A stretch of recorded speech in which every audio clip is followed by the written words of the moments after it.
ആരൊക്കെയോ ഒരു പ്രസംഗം കേട്ട് യൂട്യൂബിൽ ഫേസ്ബുക്കിലാന്ന് തോന്നുന്നു, മുസ്ലിമീങ്ങൾ ഇവിടെ ഭൂരിപക്ഷമായി വന്നാൽ അവർ ഭരിക്കും, ഭരിച്ചാൽ വലിയ പ്രശ്നമാണ്. അതിന് മറുപടി ഞാൻ പിന്നീട് പറയാം. ഭരിച്ചത് കൊണ്ട് ഒരു വർഷം ഇവിടെ മുസ്ലിമീങ്ങൾ അധികാരത്തിൽ വരും. വർഗീയമായ വിഭജനം നടത്തി മനുഷ്യന്റെ ഹൃദയത്തിന്റെ ഉള്ളിൽ വേലിക്കെട്ട് നടത്തുന്ന ഒരു സമൂഹത്തിന്റെ മുമ്പിൽ നമുക്കത് പിന്നീട് പറയാം. ഫലസ്തീൻ മാത്രമല്ല, വാവരി സാബി പോലും തീവ്രവാദിയായ ഒരു കാലത്താണ് ഞാൻ നിങ്ങളെ അഭിസംബോധന ചെയ്യുന്നത് എന്നതാണ് പുതിയ കാലത്തിന്റെ വലിയ സവിശേഷത. ഫലസ്തീനികളായിരുന്നു ഇതുവരെ. ഇപ്പോൾ എരുമേലിയിലെ ശബരിമലയിലെ വാവരി സ്വാമി പോലും തീവ്രവാദം എന്ന മനോഹരമായ പട്ടം ചാർത്തപ്പെട്ട ആളായി മാറിയ പുതിയ കാലത്താണ്. ഇനി ആരൊക്കെ ആ ലിസ്റ്റിലേക്ക് വരുമെന്നറിയില്ല, ആരെയൊക്കെ ആ പട്ടം ചാർത്തുമെന്നറിയില്ല.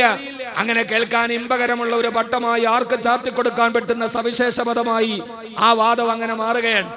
എന്റെ പ്രിയപ്പെട്ടവരോട്, ഇന്ത്യയുടെ 150 വർഷത്തെ സ്വാതന്ത്ര്യ സമര ചരിത്രം പറയുമ്പോ അവിടെ ചോദ്യം വരുന്നുണ്ട്, ബ്രിട്ടീഷുകാരിൽ നിന്ന് നേടിയതാണോ സ്വാതന്ത്ര്യം, അതല്ല 1000 വർഷമായി അടിച്ചമർത്തപ്പെട്ട സവർണന്മാരിൽ നിന്ന് അവർണന്മാര് നേടിയതാണോ സ്വാതന്ത്ര്യം? ഏതാ സ്വാതന്ത്ര്യം? കാലിഫോർണിയ സർവകലാശാലയിൽ ഇരിക്കുന്ന ഡോക്ടർ അംബേദ്കറിനെ കാണാൻ ലാലാ ലജ്പത് റായ് പോയിട്ട് അംബേദ്കറോട് പറയുന്നുണ്ട്, മിസ്റ്റർ അംബേദ്കർ, നിങ്ങളുടെ സാന്നിധ്യം ദേശീയ സ്വാതന്ത്ര്യ സമരത്തിന് ആവശ്യമാണ്.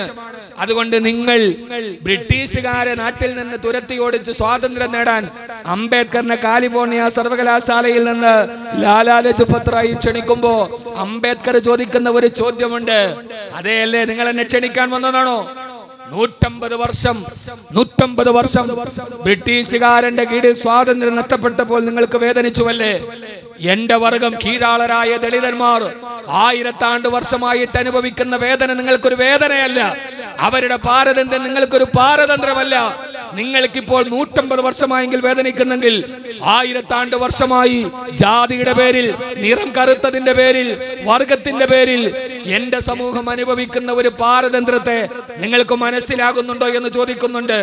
ജാതിയുടെ പേരിൽ അടിച്ചമർത്തപ്പെട്ട ഒരു ജനത ഇവിടെ ഉണ്ടായിട്ടുണ്ട്. ഈ തിരുവനന്തപുരത്ത് നടന്ന എത്ര പണിമുടക്ക് തിരുവനന്തപുരത്ത് നടന്നിട്ടുണ്ട്? എത്ര പണിമുടക്ക് CITUവിന്റെ, STUവിന്റെ, INTUCയുടെ ധാരാളം പണിമുടക്ക് നടന്നിട്ടുണ്ട്. കേരളത്തിൽ നടന്ന ആദ്യത്തെ പണിമുടക്കിന്റെ ചരിത്രം നിങ്ങൾക്കറിയോ? അയ്യങ്കാളി നടത്തിയ ആദ്യത്തെ പണിമുടക്ക് സമരം വെളിപ്പാടകലെ വെങ്ങാനൂരാണ് തുടങ്ങിയത്. എന്തിനായിരുന്നു പണിമുടക്കെന്നറിയോ? കൂലി കൂട്ടാനല്ല, അവധി കുറയ്ക്കാനല്ല, ശമ്പള വേതനത്തിനല്ല, ഒരു ദളിത് പെൺകുട്ടിക്ക് സ്കൂളിൽ പോയി വിദ്യ പഠിക്കാനുള്ള അവകാശത്തിന് വേണ്ടിയാണ് കേരളത്തിലെ ആദ്യത്തെ പണിമുടക്ക് വെങ്ങാനൂർ തുടങ്ങിയത് എന്ന് ചരിത്ര സത്യത്തെ മുമ്പിൽ നിർത്തിയിട്ടാണ് ഞാൻ ഈ സംസാരിക്കുന്നത്. ആ കാലം അത്രമേൽ ഭീകരമായിരുന്നു. അന്നാണ് കുമാരനാശാൻ കവിത എഴുതിയത്, കരയുന്നതെന്തിന് ഭാരതതരെ, പാരതന്ത്ര്യം നിനക്ക് വിധികൽപ്പിതമല്ലേ തായേ. എന്തിനാണ് ഭാരതമേ ഇങ്ങനെ കിടന്ന് കരയുന്നത്? ഈ പാരതന്ത്ര്യം നിനക്ക് വിധികൽപ്പിതമാണ്. സ്വാതന്ത്ര്യ സമരത്തിന്റെ ചരിത്രത്തെ എടുത്തിട്ട് കുമാരനാശാൻ എന്ന് എഴുതുകയാണ്, കരയുന്നതെന്തിന് ഭാരതതരെ, പാരതന്ത്ര്യം വിധികൽപ്പിതമല്ലോ തായേ. എന്റെ അമ്മേ ഭാരതാംബേ, ഈ പാരതാന്ത്രം നിനക്ക് വിധികൽപ്പിക്കപ്പെട്ടതാണ്. ജാതിയുടെ പേരിൽ ആളുകൾ തമ്മിലടിക്കുമ്പോൾ അത് കണ്ടിട്ടല്ലേ നീ കരയേണ്ടത്? ബ്രിട്ടീഷുകാരനെ ഓർത്തിട്ടാണോ എന്ന് ചോദിക്കുമ്പോ ആ സമയത്ത് വള്ളത്തോൾ അതിന് മറുപടി എഴുതുന്നുണ്ട്. ആ കവിതയുടെ പേര് തന്നെ ഒരു മറുപടി. അതിൽ വള്ളത്തോൾ പറയുന്നുണ്ട്, സോദരർ തമ്മിലുള്ള കലഹം കലഹമാണോ, അതുള്ളിലെ ചെറിയ പിണക്കങ്ങളല്ലേ. വള്ളത്തോൾ അങ്ങനെ പറയാം, കാരണം വള്ളത്തോൾ നാരായണ മേനോനാണ്. മേനോനത് പറയാം, മേനോൻ അടിച്ചവനാണ്, കുമാരനാശാൻ അടി കൊണ്ടവനാണ്. ഈ കുടുംബത്തിലെ കലഹത്തിൽ അടികൊള്ളുമ്പോ അടിച്ചവന് നോവില്ല, പക്ഷെ അടികൊണ്ടവന് നോവും. അതുകൊണ്ട് വള്ളത്തോളിന് പറയാം ഇത് കലഹമാണെന്ന്, പക്ഷെ കുമാരനാശാന് പറയാൻ കഴിയില്ല. ആ കാലഘട്ടത്തിൽ അത്രമേൽ ജാതിയുടെ മേൽക്കൊയ്മ, ഉപ്പെന്ന് പറയാൻ കഴിയാത്തവർ, അടുത്തുള്ള കിണറ്റിൽ നിന്ന് വെള്ളം കോരാൻ അവകാശം നിഷേധിക്കപ്പെട്ടവർ, പതുകലിൽ എഴുന്നേറ്റ് നടക്കാൻ പറ്റാത്തവർ. ഈ കേരളത്തിന്റെ ചരിത്രത്തിൽ ഒരു പാരമ്പര്യമുണ്ട്.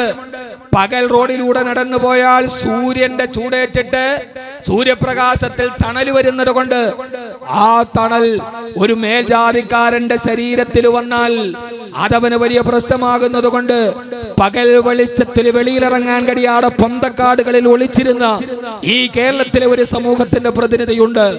കല്ലറ സുകുമാരനുണ്ട്.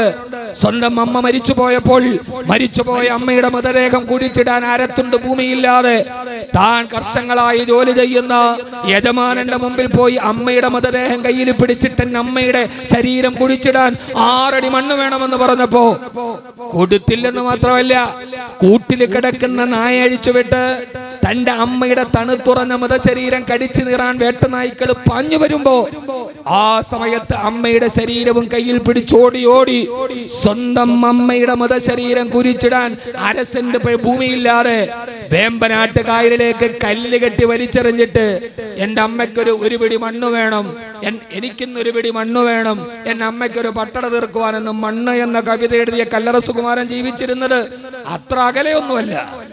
ആ കാലത്താണ് ബിലാൽ തന്റെ കഥ പറയുന്നത്. ഞാനൊരു പ്രവാചകനെ കണ്ടു. മക്കാ ഖുറൈശികളെ സിരകളെ ലഹരി ഭരിക്കുന്ന രാത്രിയിൽ പാതിരാ സമയത്ത് അവരവിടെ ഇരുന്ന് ലരണാമണികളായ പെൺകുട്ടികളുടെ കൂടെ ആടിയും പാടിയും രസിച്ചും അവര് കഴിയുമ്പോ അവരുടെ ഒട്ടകത്തിന്റെ ചുട്ടെടുത്ത ഇറച്ചി കൊണ്ടുപോയി വിളമ്പി കൊടുക്കാൻ എന്നെ ഏൽപ്പിക്കും, മദ്യം വിളമ്പാൻ എന്നെ ഏൽപ്പിക്കും. ഞാൻ കറുത്തവനാണ്, ആഫ്രിക്കക്കാരനാണ്, ഹബിഷിയാണ്, മേൽവിലാസമില്ലാത്തവനാണ്, അടിമയാണ്, ആരോരുമില്ലാത്തവനാണ്, എനിക്ക് വേണ്ടി കരയാൻ ഒരു തുള്ളി കണ്ണുനീർ എനിക്ക് പുറത്തില്ലാത്തവനാണ്. ഞാൻ അവർക്ക് കൊണ്ടുപോയത് വിളമ്പി കൊടുക്കുമ്പോ ക്രൂരമായ വിനോദം പോലെ ചാട്ടവാറ് കൊണ്ടവരെന്റെ നഗ്ന ശരീരത്തിൽ ആഞ്ഞടിക്കും. ഞാൻ എന്ന് പുളയുമ്പോൾ ആ പുളച്ചിലിന്റെ ശബ്ദം കേട്ടവർ ആർത്തു വിളിക്കും. അങ്ങനെ പാതിരാവരെ നീണ്ടുന്ന സിരകളെ ലഹരി ഭരിക്കുന്ന രാത്രിയിലെ ഉന്മാദ നൃത്തം കഴിഞ്ഞ് അവരെല്ലാവരും തളർന്നു കടന്ന് പെണ്ണിനെയും കെട്ടിപ്പിടിച്ചുറങ്ങുമ്പോ ഞാൻ മെല്ലെ എഴുന്നേക്കും. വിശന്നിട്ട് എനിക്ക് കണ്ണു കാണില്ല. ഒരൽപ്പം ഭക്ഷണം കടിക്കാമെന്ന് കരുതി അവർ കടിച്ചു തുപ്പിയ അവശിഷ്ടം അന്വേഷിച്ച് ഞാൻ അവരുടെ കുതിരലായത്തിന്റെ പുറകിലൂടെ പോകുമ്പോൾ ഞാനെങ്ങാനും കഴിച്ചാലോ, ഞങ്ങൾ കഴിച്ചത് അടിമ കഴിച്ചാലോ എന്ന് വിചാരിച്ച് അവരാ ഒട്ടകത്തിന്റെ ഇറച്ചിയുടെ അവശിഷ്ടത്തിലേക്ക് ഒട്ടകത്തിന്റെ ചാണകം വാരിയിട്ടിട്ടാണ് അവർ കിടന്നുറങ്ങിയത്. എന്നാലും അവൻ കഴിക്കരുത്. പ്രിയപ്പെട്ട സഹോദരങ്ങളെ, ബിലാൽ റളിയല്ലാഹു അൻഹു പറയുന്നുണ്ട്, എഴുന്നേറ്റ് നിൽക്കാൻ കഴിയാതെ എത്ര രാത്രി ഞാൻ ആ ഒട്ടകത്തിന്റെ ചാണകം വലിച്ചു നിന്ന് എന്റെ വിശപ്പടക്കിയിട്ടുണ്ട് നിങ്ങൾക്കറിയോ? ഒട്ടകത്തിന്റെ ചാണകമായിരുന്നു എന്റെ ഭക്ഷണം. ആടിമത്തത്തിൽ കഴിയുമ്പോഴാണ് ആരോ ഒരാൾ എന്നോട് വന്നിട്ട് പറഞ്ഞത്, മക്കയിൽ ഒരു പ്രവാചകൻ വന്നിട്ടുണ്ട്, അദ്ദേഹം എല്ലാ അടിമത്ത ചങ്ങലയും പൊട്ടിച്ചെറിയാൻ വന്നനാണെന്ന് എന്നോട് ആരോ പറഞ്ഞപ്പോ ഞാൻ ആ പ്രവാചകനെ കാണാൻ പോയി. കൈവാലയത്തിന്റെ മുറ്റത്തുണ്ടെന്ന് ആരോ പറഞ്ഞു. ഞാൻ ആ കൈവാലയത്തിന്റെ മുറ്റത്തേക്ക് എന്റെ പ്രവാചകനെ കാണാൻ അവിടെ എത്തുമ്പോ സ്വാതന്ത്ര്യത്തിന്റെ ഒരു മാരിവില്ല് പ്രതീക്ഷിച്ചു പോകുന്ന ഞാൻ ആ കൈവാലയത്തിന്റെ കൊത്തുഭാഗത്തൊരു പ്രവാചകനെ ഞാൻ കണ്ടു. കണ്ട മാത്രയിൽ എന്റെ കാലുകൾക്ക് ചങ്ങലക്കെട്ടിട്ടതുപോലെ ഞാൻ നിന്നുപോയി. കാരണം എന്റെ പ്രതീക്ഷക്കപ്പുറം മന്ദമാരുതൻ ആടി വീശുമ്പോ അതിന്റെ മറുഭാഗത്തിലൂടെ ആ കാറ്റിന്റെ സിരകളിലൂടെ വരുന്ന ഒരു മാരുവിൽ ആകാശത്ത് ഉദിച്ചതുപോലെ ചുവപ്പ് കലർന്ന വെളുപ്പ് മുഖം, എത്ര കുലീനത്വമാണ്, എത്ര മഹത്തായ ഭാവമാണ്. ആ മുഖത്തേക്ക് നോക്കി അമ്പിളിത്തിങ്കൾ കലയുടെ പ്രസന്ന വദനത്തെ നേരിടാൻ കഴിയാതെ എന്റെ കണ്ണുകൾ കൂമ്പിയടഞ്ഞുപോയി. ഞാൻ വിചാരിച്ചു, ഇത്രയും വലിയ ഒരു മഹാമനുഷ്യന്റെ അടുത്താണോ ഞാൻ പോകാൻ പോകുന്നത്? അദ്ദേഹം എന്നെ സ്വീകരിക്കുമോ? ഞാൻ അടുത്ത് കണ്ട ഈത്തപ്പന മരത്തിന്റെ ചുവട്ടിലേക്ക് ഇങ്ങനെ മെല്ലെ ഒളിച്ചു. അപ്പോഴാണ് പ്രവാചകൻ സല്ലല്ലാഹു അലൈഹി വസല്ലം മുഖം തിരിക്കുന്നുണ്ട്. ഞാൻ നേരിടാൻ കഴിയാതെ സങ്കോചം കാരണത്താൽ ആ സമയത്ത് ഞാൻ ഉടുത്തിരിക്കുന്നത് ഒട്ടകത്തിന് കൊണ്ടുവന്നു കൊടുക്കുന്ന ആഹാര സാധനങ്ങൾ കൊണ്ടുവരുന്ന ചാക്ക്, അത് പല സ്ഥലത്ത് കീറിപ്പോയിട്ടുണ്ട്.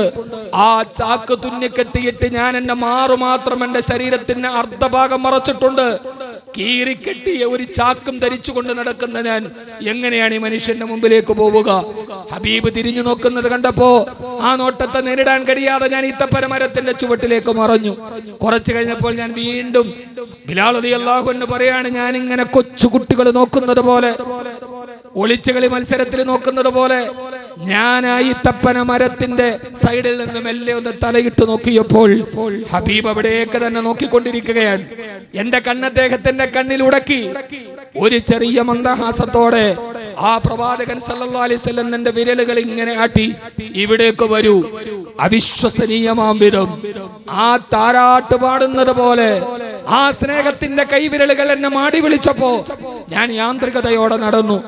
എന്നിലാണെങ്കിലോ ഒട്ടകത്തിന്റെ ദുർഗന്ധമുണ്ട്, ചാണകത്തിന്റെ ദുർഗന്ധമുണ്ട്, കീറിപ്പറിഞ്ഞ ചാക്കാണ് ഞാൻ ധരിച്ചിരിക്കുന്നത്.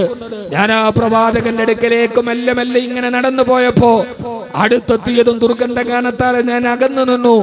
നേരെ ആ റിസാലത്തിന്റെ കൈകളെടുത്ത് എന്റെ തോളിലേക്ക് വെച്ച് ലോകചരിത്രത്തിന് ചിന്തിക്കാൻ കഴിയാത്ത വിധത്തിൽ ആ പ്രവാചകൻ തോളിലേക്ക് കൈയെടുത്ത് എന്നെ ഇങ്ങനെ അടുത്തേക്ക് കൊണ്ടുവന്നു.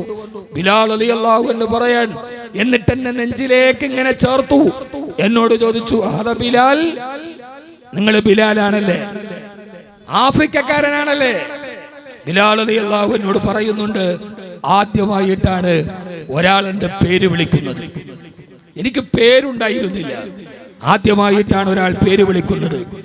ആദ്യമായിട്ടാണ് മുലപ്പാല് തന്ന ഉമ്മയ്ക്ക് ശേഷം മറ്റൊരു മനുഷ്യന്റെ ശരീരത്തിലേക്ക് ഞാൻ എന്നെ ചേർത്ത് വെക്കുന്നത്.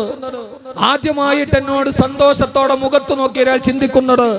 എന്തിനപ്പുറം ആദ്യമായിട്ടാണ് ഒരു മനുഷ്യൻ എന്ന പരിഗണന എനിക്ക് ലഭിക്കുന്നത് എന്ന് ബിലാൽ റളിയല്ലാഹു അൻഹു പറഞ്ഞ് പൊട്ടിക്കരഞ്ഞ് ഹബീബായ റസൂലുള്ളാഹി സ്വല്ലല്ലാഹു അലൈഹി വസല്ലമയുടെ നെഞ്ചിലേക്ക് ചേർന്ന് നിൽക്കുന്നുണ്ട് സയ്യിദുനാ ബിലാൽ റളിയല്ലാഹു തആല അൻഹു. ആ ചേർത്ത് നിൽപ്പിന്റെ, ആ കീഴ്പ്പെടലിനെ, ഒരിക്കലും സാധ്യമാവില്ലെന്ന് കരുതുന്ന ഒന്നിനെ സാധ്യമാക്കി കൊടുത്ത് തന്റെ നെഞ്ചിലേക്ക് ചേർത്ത് പിടിക്കാൻ കഴിയുന്ന പ്രവാചകൻ സ്വല്ലല്ലാഹു അലൈഹി വസല്ലമയുടെ ഈ മഹിതമായ ചേർത്തുവെപ്പിനെയാണ് കാലം ലോകത്ത് തേടുന്നത്. ചേർത്തു വെക്കാൻ കഴിയുക, കീഴ്പ്പെടുത്താൻ കഴിയലല്ല, കീഴ്പ്പെടുത്താൻ കഴിയലല്ല. ലോകത്തോട് പറഞ്ഞ, സമകാലീന ലോകത്തോട് പറഞ്ഞ ഏറ്റവും പ്രധാനപ്പെട്ട ഒന്ന് കീഴ്പ്പെടുത്തലല്ല. ആ കീഴ്പ്പെടുത്തിയ ഒരാളും ലോകത്ത് ജയിച്ചിട്ടില്ല. വിജയിച്ച എല്ലാവരും ലോകത്ത് വിജയിച്ചിട്ടില്ല. യുദ്ധങ്ങള് ധാരാളം കടന്നുപോയിട്ടുണ്ട് ലോകത്ത്. ഫലസ്തീൻ എന്ന ഒരു കൊച്ചു രാജ്യത്തിൽ അധിനിവേശത്തിന് അസുര സർപ്പമായി ആളിപ്പടരുന്ന ലോകം കണ്ട ഏറ്റവും വലിയ ഭീകരൻ ബെഞ്ചമിൻ നെതന്യാഹു. യൂഫ്രട്ടീസിന്റെ തീരത്ത് ഇനി ഒരു നാട്, ഗസ എന്ന് പറയുന്ന ഒരു നാട് ഉണ്ടാവില്ല എന്നാണ് ബെഞ്ചമിൻ നെതന്യാഹുവിന്റെ വീമ്പളക്കൽ. ആയിരിക്കാം. ലോകത്തിലെ ഏറ്റവും പ്രതിരോധ ശേഷിയുള്ള ഒരു നഗരമുണ്ട് ഗസ. ആ ഗസയെ കീഴ്പ്പെടുത്തി ആ രാജ്യത്തെ ഭൂമുഖത്ത് നിന്ന് തുടച്ചു മാറ്റാൻ ബെഞ്ചമിൻ നെതന്യാഹുവിന് കഴിയാം, സയനിസ്റ്റുകൾക്ക് കഴിയാം, ജൂതലോബികൾക്ക് കഴിയാം. പക്ഷെ ചരിത്രം പറയുന്ന ഒരു സത്യമുണ്ട്. ഒരു വിജയത്തിന്റെയും അവസാനം നിത്യമായ വിജയമല്ല. ഒരു യുദ്ധത്തിന്റെയും അവസാനത്തെ കഥ എന്ന് പറയുന്നത് വിജയിച്ചു എന്ന് പറയാം. പക്ഷെ അതിന് പുറകിലൊന്നുണ്ട്. ആർഷഭാരതത്തിലെ വലിയൊരു യുദ്ധമാണ് മഹാഭാരത യുദ്ധം. ആ മഹാഭാരതത്തിന് അവസാനം ഒരു കാണ്ഡമുണ്ട്, മൗസല പുരാണം എന്നതിന് പറയാം. 200 ശ്ലോകങ്ങളാണ്. മഹാഭാരതത്തെ സംബന്ധിച്ചോളം ലക്ഷക്കണക്കിന് ശ്ലോകങ്ങളുള്ള മഹാഭാരതത്തെ സംബന്ധിച്ചോളം അവസാനത്തെ ക്ലൈമാക്സ് പറയുന്ന മൗസല പുരാണം 200 ശ്ലോകങ്ങളാണ്. അതൊന്നുമല്ല. ആ 200 ശ്ലോകം എന്താണെന്നറിയോ? നമ്മളെല്ലാവരും പഠിച്ചത് മഹാഭാരത യുദ്ധമുണ്ടായി, കൗരവർ തോറ്റു, പാണ്ഡവർ ജയിച്ചു. പക്ഷെ അതിനപ്പുറം മൗസല പുരാണം പറയുന്ന ഒരു കഥയുണ്ട്. എല്ലാം ജയിച്ചടക്കിയതിന് ശേഷം എല്ലാ യുദ്ധത്തിനും അപ്പുറം ഏതാണ്ട് 40 ലക്ഷം ആളുകൾ ആ യുദ്ധത്തിൽ പങ്കെടുത്തു. അത് പറയുന്ന പേര് 18 അക്ഷയണീന്ന് കണ്ടാണ്. എന്ന് പറഞ്ഞാൽ 40 ലക്ഷം പേരാണ് മഹാഭാരത യുദ്ധത്തിൽ പങ്കെടുത്തത്. യുദ്ധത്തിന്റെ ചരിത്രം കൂടെ ഒന്നറിയണം. അന്ന് ഇന്ത്യയിൽ അത്രയും ജനസംഖ്യ ഉണ്ടായിരുന്നില്ല എന്നുള്ളതൊക്കെ പിന്നീട് ചർച്ച. അതിൽ പങ്കെടുത്ത് ഏറ്റവും അവസാനം ശേഷിച്ചത് പാണ്ഡവർ 5 പേർ, കൗരവരിൽ നിന്ന് 3 പേർ, പിന്നെ ശ്വാലൻ, പിന്നെ ഒരാൾ കൂടി. ആകെ 10 പേരാണ്. 40 ലക്ഷം പേര് യുദ്ധം ചെയ്തിട്ട് അവസാനം ബാക്കിയുണ്ടായത് 10 പേരാണ്. കൗരവർ 3 പേര്, അശ്വത്ഥമാവ്, കൃപര്, കൃപാർത്തര് 3 പേര്. പാണ്ഡവർ 5 പേർ. പാണ്ഡവര് ജയിച്ചു. യുദ്ധത്തിന്റെ 18-ാം ദിവസം 19-ാമത്തെ ദിവസം പരാജയപ്പെട്ട 3 പേർ. വിജയിച്ച പാണ്ഡവര് കടന്നുറങ്ങിയ കൊട്ടാരത്തിന് തീ കൊളുത്തി പാതിരാത്രി. അതിൽ കിടന്ന ആളുകൾ വെന്തു മരിച്ചു. അവസാനം ഞാനിത് പറയുന്നത് വിജയത്തിനു വേണ്ടി മഹാഭാരതം തന്നെ പറയുന്നത് ധർമ്മ സംസ്ഥാപനാർത്യായ സംഭവാമി യുഗ യുഗ എന്നാണ്. യഥാ യഥാ ഹി ധർമ്മസ്യ ഗ്ലാനിർഭവതി ഭാരത അഭ്യുത്ഥാനമ ധർമ്മസ്യ തഥാചാരം സുജാമ്യഹം പരിത്രാണായ സാധൂനാം വിനാശായ ചതുഷ്കൃതാം ധർമ്മ സംസ്ഥാപനാർത്ഥ്യായ സംഭവാമി യുഗേ യുഗേ. പ്രവാചക കാലത്തെ സമയം കുറവാണ്. യുദ്ധത്തെ പരിചയപ്പെടുത്തുന്നവർ, ബദറിനെ പറയുന്നവർ, ഉഹദിനെ പറയുന്നവർ. മഹാഭാരത യുദ്ധത്തിൽ ശ്രീകൃഷ്ണൻ പറയുന്നത് ധർമ്മ സംസ്ഥാപനത്തിന് വേണ്ടിയാണ് യുദ്ധം എന്നാണ്. പക്ഷെ ധർമ്മം സംസ്ഥാപിക്കാനുള്ള യുദ്ധത്തിന്റെ ഇടയിൽ വിജയിക്കാൻ അധർമ്മം ഉണ്ടായിട്ടുണ്ട്. തേരിന്റെ തട്ടിൽ നിന്ന് താഴെ ഇറങ്ങി നിൽക്കുന്ന കർണനെയാണ് പുറകിൽ നിന്ന് അമ്പെയ്ത് കൊന്നത്. ശിഖണ്ഡിയെ മുന്നിൽ നിർത്തിയിട്ട് യുദ്ധം ചെയ്യാതാക്കിയിട്ടാണ് ഭീഷ്മരെ കൊല്ലുന്നത്. യുദ്ധതന്ത്രത്തിന് എതിരായി തുടക്കടിച്ചിട്ടാണ് ദുര്യോധനെ കൊല്ലുന്നത്. അശ്വത്ഥാമാവ് മരിച്ചു എന്ന് കള്ളം പറഞ്ഞിട്ടാണ് ദ്രോണരെ അസ്ത്രബദ്ധനായി നിർത്തി കഴുത്തറക്കുന്നത്. അശ്വത്ഥാമാവ് കൊല്ലപ്പെട്ടു. അപ്പോ യുധിഷ്ഠിരൻ പറഞ്ഞ് എനിക്ക് അങ്ങനെ പറയാൻ പറ്റൂല, പുള്ളി സത്യം മാത്രമേ പറഞ്ഞിട്ടുള്ളൂ. അശ്വത്ഥാമാവ് കൊല്ലപ്പെട്ടു എന്ന് പറഞ്ഞാൽ പുത്രവാത്സല്യത്താൽ അന്ധനായ ദ്രോണം തളരും. പക്ഷെ അശ്വത്ഥാമാവ് കൊല്ലപ്പെട്ടിട്ടില്ല. അങ്ങനെ യുധിഷ്ഠിരൻ പറഞ്ഞാലേ വിശ്വസിക്കൂ. കാരണം അന്നത്തെ ഹദാമിയാണ് യുധിഷ്ഠിരൻ. ഇതാ കാലത്ത് ഹദാമി സദ്യക്കുക എന്ന് പറഞ്ഞ പോലെ യുധിഷ്ഠിരൻ അസത്യം പറയില്ല. അവസാനം യുധിഷ്ഠിരൻ പറഞ്ഞു എന്നാണ്, അശ്വത്ഥാമ വന്ന ആനയെ കൊന്നു, എന്നിട്ട് വിളിച്ചു വന്ന് അശ്വത്ഥാമാവ് കൊല്ലപ്പെട്ടു. സത്യമാണ്. അടുത്തത് കുഞ്ചര. അശ്വത്ഥാമാവ് എന്ന ആന അത് പതുക്കെ പറഞ്ഞു. അശ്വത്ഥാമാവ് കൊല്ലപ്പെട്ടു. കുഞ്ചര അത് ആനയാണ് എന്നത് പതുക്കെ പറയുകയും അസത്യത്തെ ഉറക്കെ പറയുകയും ചെയ്തു. ഇന്ന് ഇത് തന്നെയാണ് നടക്കുന്നത്. അസത്യം ഉറക്കെ പറയുക, സത്യത്തെ പയ്യെ പറയില്ലെന്ന് മാത്രമല്ല, പറയുക പോലും ഇല്ല. ഇവിടെ പാടില്ല ഉറുമ്പിന് പോലും പീഡ. കരുണാകര, ഒരു ഉറുമ്പിനെ പോലും നോവിക്കരുതെന്ന് പറഞ്ഞ ഗുരുവിന്റെ പേരിലാണ് അസംബന്ധങ്ങളും അസത്യങ്ങളും പറയാം. കേരളമെങ്ങാനും ഒരു മുസ്ലിം ഭൂരിപക്ഷമായാൽ ഭരണം പിടിച്ചെടുക്കപ്പെട്ടാൽ എന്താ ചെയ്യാ? ഒന്നുമില്ല. നബിദിനത്തിന് അവധി പ്രഖ്യാപിച്ചപ്പോ, ശ്രീകൃഷ്ണ ജയന്തിക്ക് ഇന്ന് നബിദിനത്തിന് ബാധകമായിട്ടാണല്ലോ, നബിദിനത്തിന് അവധി പ്രഖ്യാപിച്ചപ്പോ ശ്രീകൃഷ്ണ ജയന്തിക്കും അവധി വേണമെന്ന ആപ്ലിക്കേഷൻ വന്നപ്പോ, എന്നാൽ ശ്രീകൃഷ്ണൻ ജയിച്ച ദിവസം അവധി കൊടുക്കട്ടെ എന്ന് പറഞ്ഞ കേരളത്തിന്റെ മുഖ്യമന്ത്രിയുടെ പേര് EK നയനാർ എന്നല്ല, K കരുണാകരൻ എന്നല്ല, EMS തങ്കൂരിപ്പാടെന്നല്ല, ഈ തൊപ്പി വെച്ച നല്ല താടിയുള്ള CH മുഹമ്മദ് കോയ എന്നാണ് ശ്രീകൃഷ്ണ ജയന്തി കേരളത്തിൽ അവധിയായി പ്രഖ്യാപിച്ച ഭരണാധികാരിയുടെ പേര്. EMS അല്ല, അന്നൊന്നും അതുണ്ടായിട്ടില്ല. അപ്പൊ അതുകൊണ്ട്, കാരണം മനുഷ്യനായി കാണാൻ കഴിയുന്ന മഹിതമായ ഒരു പ്രത്യയശാസ്ത്രത്തിന്റെ പേരാണ് മുസ്ലിം. അവിടെ മനുഷ്യനേ ഉള്ളൂ. അധർമ്മത്താൽ എല്ലാം സംഭവിച്ചിട്ടുണ്ട്. അവസാനം വിജയിച്ച് കീഴടക്കി പരാജിതൻ വീടിന് തീ കൊളുത്തി. പാണ്ഡവരിൽപ്പെട്ടവർ അവസാനം വെന്തുരുകിപ്പോയി. ഗസയെ പോലെ മരുന്ന് തടഞ്ഞ്, ഭക്ഷണം തടഞ്ഞ് നിസ്സഹായാവസ്ഥയിലായി. ബോംബുകളിട്ട് തീ കൊളുത്തി നിസ്സഹായയായ ഒരു ജനതയെ കൊന്നൊടുക്കുന്ന നേരത്ത് ബെഞ്ചമിൻ നെതന്യാഹു വിജയം അവസാനത്തെ വിജയമല്ല. അവസാനം പാണ്ഡവ കൗരവ യുദ്ധത്തിന്റെ പരിണിത ഫലം എന്താ? പാണ്ഡവര് ജയിച്ചു, കൗരവര് തോറ്റു. പക്ഷേ ജയനത്തിന് ശേഷം മൗസല പുരാണം പറയുന്ന ഒരു കഥയുണ്ട്. നടന്നു പോകുന്ന വഴിയിൽ കാലിൽ വേടന്റെ അമ്പേറ്റിട്ടാണ് ശ്രീകൃഷ്ണൻ മരിക്കുന്നത്. പാഞ്ചാലിയുമായി പോകുന്ന വഴിയിലാണ്, ശ്രീകൃഷ്ണന്റെ ഭാര്യയുമായി പോകുന്ന വഴിയിലാണ് അർജുനൻ കൊള്ളയടിക്കപ്പെടുന്നത്. ശ്രീകൃഷ്ണന്റെ വർഗമായിരുന്ന യദുവംശം മദ്യവും മദിരാക്ഷിയിലും പരസ്പരം കലാപം ചെയ്ത് അവസാനം കടലിൽ മുങ്ങിച്ചെത്തു. ആ കുലം തന്നെ പോയി. ബനു ഇസ്രായേൽ അവസാനിക്കും ഇവിടെ. ബനു ഇസ്രായേൽ എന്ന വഞ്ചകരുടെ സത്യം. ഇവരെ കൊലയും കൊല്ലയും യാതൊരുവിധ തത്വദീക്ഷയുമില്ലാതെ ഇപ്പോൾ തുടങ്ങിയതല്ല. അവർ കാലങ്ങൾ മുതലേ പ്രവാചകന്മാരുടെ കഴുത്തറത്തവരാണ്. യാതൊരുവിധ ന്യായമില്ലാതെ ജയത്തിനൊക്കെ അപ്പുറം അവസാനം ഒരു നാമാവശേഷമായ ദ്വാരക പിന്നീട് കടലിൽ മുങ്ങിപ്പോയി എന്നാണ് ഈ മൗസല പുരാണം പറയുന്നത്. അതുകൊണ്ട് വിജയം ഒരവസാനമല്ല. അതുകൊണ്ടാണ് ഞാൻ അവസാനിപ്പിക്കുക. കാലം തേടുന്ന പ്രവാചകൻ. അതുകൊണ്ടാണ് യുദ്ധം ചെയ്ത് വിജയിക്കാൻ ഒരു സമൂഹത്തിന്റെ കണ്ണുനീരും അവരുടെ സ്വത്തും അവരുടെ രക്തവും കൊല ചെയ്ത് നേടുന്ന വിജയം അന്തിമമല്ല എന്ന് ലോക ചരിത്രത്തെ പഠിപ്പിക്കാനാണ് മക്ക എന്ന ആട്ടിയോടിച്ച നാട് കാലിൽ കീഴിൽ വന്നു. മക്ക എന്ന ആട്ടിയോടിച്ച നാട് കാൽ കീഴിൽ വന്നു. എല്ലാവരും ആയുധം വെച്ച് കീഴടങ്ങി. മക്കാമ ഇബ്രാഹിമിന്റെ പുറകിൽ 2 റക്അത്ത് നിസ്കരിച്ച് വിനീത വിധേയരായി വിഡ്ഢിത്തത്തോടെ നിൽക്കുന്നവരോട് പ്രവാചകന്റെ ഒരു ചോദ്യമുണ്ട്. തല കൊയ്യാനല്ല. അതിൽ പ്രവാചകനെ അപകീർത്തിപ്പെടുത്തിയവരുണ്ട്, എതിർപ്പ് പറഞ്ഞവരുണ്ട്. എന്താണ് ജനാധിപത്യം? അംബേദ്കറോട് ചോദിക്കുന്നുണ്ട്, എന്താണ് ജനാധിപത്യം? അംബേദ്കർ പറഞ്ഞ മറുപടി ഭൂരിപക്ഷത്തോട് വ്യത്യസ്തനാവാൻ കഴിയുകയും ആ വ്യത്യസ്തതയുടെ പേരിൽ ആക്രമിക്കാതിരിക്കുകയും ചെയ്യപ്പെടുക എന്നതാണ് ജനാധിപത്യം. മനോഹരമാണ് അംബേദ്കറിന്റെ വാക്ക്. ഇവിടെ ഭൂരിപക്ഷ ഹിതമാണല്ലോ, ഭൂരിപക്ഷം പറയുന്നത് അനുസരിച്ചാൽ മതി.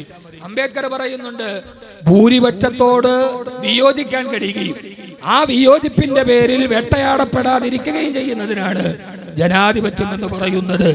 കഅബ് ബിൻ സുഹൈർ പ്രവാചകന്റെ പ്രതിയോഗിയാണ്. വിയോജിച്ചു, പാട്ടെഴുതി, പ്രവാചകനെ അപകീർത്തിപ്പെടുത്തി. കൽത്തുറുങ്കുകളോ കൈവിലങ്ങുകളോ കഅബ് ബിൻ സുഹൈറിനെ തേടിപ്പോയില്ല. കഅബ് ബിൻ സുഹൈർ മുമ്പിൽ വന്നു, പ്രവാചകരോട് പറഞ്ഞു, ഞാൻ അങ്ങയോട് വിയോജിച്ചിട്ടുണ്ട്, ഞാൻ അങ്ങേ പ്രകീർത്തിച്ചിട്ടില്ല, ഞാൻ അങ്ങയുടെ മാനം നഷ്ടപ്പെടുത്തിയിട്ടുണ്ട് എന്ന് പറഞ്ഞ് പ്രതിയോഗി മുമ്പിൽ വന്ന് നിന്നപ്പോ കഴുത്തറത്തിട്ട് കുന്തത്തിന് തൂക്കുകയല്ല, കൽത്തുറുങ്ങുകളിൽ അടക്കുകയല്ല, തന്റെ ശരീരത്തിൽ കിടന്ന മേൽമുണ്ടെടുത്ത് കഅബ് ബിൻ സുഹൈറിന്റെ കഴുത്തിലേക്കിട്ട് കേറി വരൂ, വിയോജിക്കുക, വിയോജിപ്പിന് മേൽ ആക്രമിക്കപ്പെടാതിരിക്കുക എന്ന ജനാധിപത്യത്തെ മനോഹരമായി ലോകത്ത് നടപ്പാക്കി കൊടുത്തൊരു പ്രവാചകന്റെ പേരാണ് മുഹമ്മദുർ റസൂലുള്ളാഹ് സ്വല്ലല്ലാഹു അലൈഹി വസല്ലം. കഅബ് ബിൻ സുഹൈറിനെ കൊന്നില്ല, ഇക്രിമയെ കൊന്നില്ല. തന്റെ ഏറ്റവും വലിയ എതിരാളിയായ അബൂജഹലിന്റെ മകനാണ് ഇക്രിമ. ആ ഇക്രിമ ഹബീബായ നബി തങ്ങൾ മക്കയിലേക്ക് വരുമ്പോ പ്രാണനം കൊണ്ട് ഓടുന്നുണ്ട്. ഇന്ന് നമ്മുടെ സാഹിത്യകാരന്മാരും പലരും ഒക്കെ ഓടി രക്ഷപ്പെടുന്നത് പോലെ ആ ഓടുന്ന ഇക്രിമയോട് പറയുന്നുണ്ട്, തിരിച്ചു വന്നോളൂ.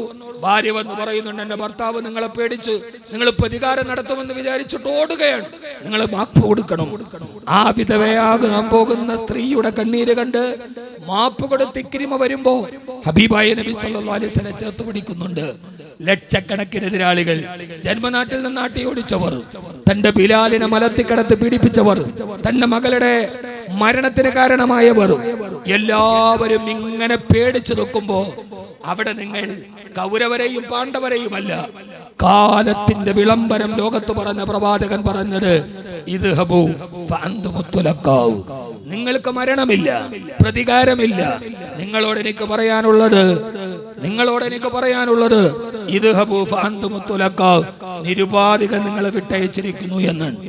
ഏത് ജയത്തിന്റെ പുറകിലും പരിണിത ഫലം പരാജയമാകുമെന്ന് വിജയിച്ചവന്റെ തോളിൽ ചവിട്ടിയിട്ടല്ല, പരാജയപ്പെട്ടവന്റെ കണ്ണുനീര് കണ്ടിട്ടാണ് ലോകത്തിലെ ഏത് ചരിത്രവും മുമ്പോട്ട് പോയിട്ടുള്ളത്. വിജയിച്ച നെതന്യാഹുവിന്റെ തോളിൽ കയറിയിട്ടല്ല, പരാജയപ്പെട്ട ഗസ, ഹിജ്റയില്ലാത്ത ഗസ, പലായനമില്ലാത്ത ഗസ, ഹിജ്റയില്ലാത്ത ഗസയാണ്. എല്ലായിടത്തും ഹിജ്റയുണ്ട്, പക്ഷെ ഗസക്ക് ഹിജ്റയില്ല, പാലായനമില്ല.